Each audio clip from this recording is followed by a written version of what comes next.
I found a little passage in The Way of the Pilgrim tonight that I wanted to share. It's really quite beautiful. The pilgrim there is trying to find out exactly what is the meaning of praying without ceasing.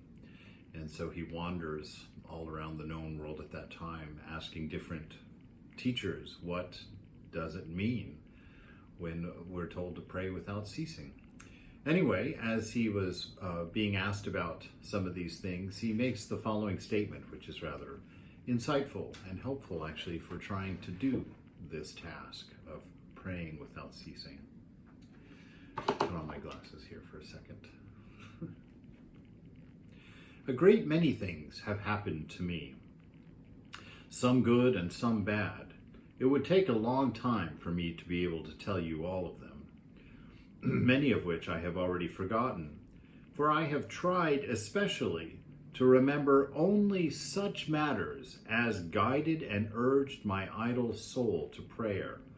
All the rest I rarely remember, or rather have tried to forget the past, as St. Paul bids us when he says, forgetting the things that are behind and stretching forward to the things that are before, I press on toward the goal of the prize of this high calling.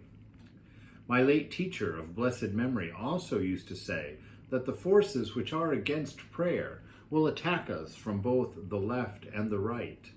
That is to say, if the enemy cannot turn us from prayer by means of vain thought and ignorant thinking, then he tries to bring back into our mind good things that we have been taught and fills us with beautiful ideas, so that one way or the other he may lure us away from prayer, which is a thing he cannot bear. It is called a theft from the right-hand side. And so he's talking here about disciplining the mind, and staying true to our prayer, to that communion with the beloved. In this idea of constant prayer, it's not a vocalization all the time. It's not a conversation with this imaginary third party that we create of God in our mind, but it's actually, as it matures, it's sitting in the presence of, it's a communion with the divine name, with the divine presence within. And the two ways that we fall out of that habit is, one, by remembering things from the past or thinking about things that aren't related to God, forgetting about the presence of the beloved within, forgetting about being established in the heart. We go into the mind and stir up all kinds of thinking up there. And if we happen to be watchful enough not to let that happen, then the other trick of the mind to get its attention from you, instead of letting you go and put your attention on your own divine presence, which comes before mind, is to put beautiful ideas, philosophical thoughts into your mind.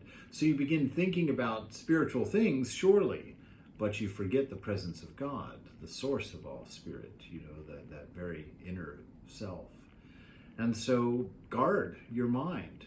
Stay established in the heart.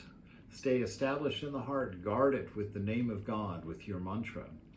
And from there, in that stillness and in that communion with the divine, let the rest of your life become inspiration. Work hard to forget those things that are unhelpful. Work hard to put aside those things that are distracting. And stay with full attention with the idea of love, intelligence, and being.